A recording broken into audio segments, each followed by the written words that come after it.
ngayon puro palandian ang kanta, kaya sa mga kabataan marami na ang tanga. Mga sabik na sabik magpakita sa madla ng kanilang mga selfie nakatibak lang at bra. Gustong gusto niya na masabihang maganda ng mga kalalakihang naglalakihan ng mata. Pagkat halos lahat nais siyang makana, kakagluta ang putina, daig pa ang kana. Marami-rami na rin siyang mga sinamantala, mga parokyano niya na nakapila sa kanya. Mapapatanong ka na lang ng tigasan ka, lalo na kapag nakapitan ka na niya. Pag tinitigan mo siya malapitan sa mata, magugulat ka sa FB lang pala siya maganda. Ikaw na yan noon pa man mula na pinanganak ka. Di ka liberated, malandi ka talaga.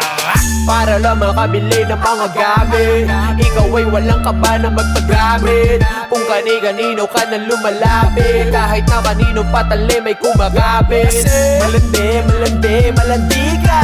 Malandi, malandi, malandi ka. Mapipi, mapipi, mapipera. Nakape, nakape, nakapila. Gawa ilong, gawa suso, kasi yan daw ang uso. Ang dami-dami nyo na lang iya, nakakabobo magpo-photoshoot. Pero puro Photoshop, fame war ng Instagram, nanlilimos ng double tap. Yayayain si Lolo na mag-check it, tapos sex matik na ang kapalit nun, iPhone X. Sabay selfie niya sa sipig, lagi bago, best. Tapos hashtag, feeling lucky, I'm so blessed. Ano ba yan, te? Di mo ba sila kaya? Nalo ba yan, te? Di ka ba nagsasawang kuparante? Sariling sikap, di ba kayang umabante? Kapag may bago gusto laging sumabay, wala kang ang trabaho, sobra mo pang arte. Nakahubis nagsiselfie sa hotel na mag-isa, habang yung spongy niya nasa kubeta lang palawa.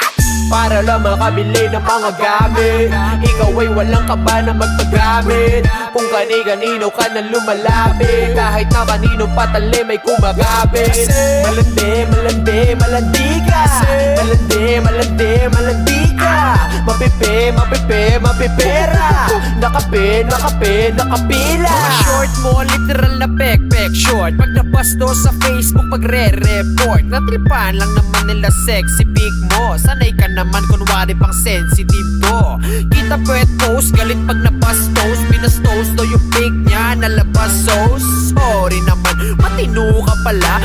Mali yung tanong, matino ka pa ba? Kung tinamaan ka, ibig sabihin ganto ka. Malalaman ko yan kapag sa akin nagtampo ka. Ano man ang narinig mo, di ka dapat masaktan. Lalo na kung alam mo namang di ka naman ganyan. Di ako yung tipong rapper, nasabik sa uso. Puro tungkol doon ang kanta para sa uso. Sa pulang nasa gitna, pati ang nasa deadly. Kung tinamaan ka, pasensya ka na bestie.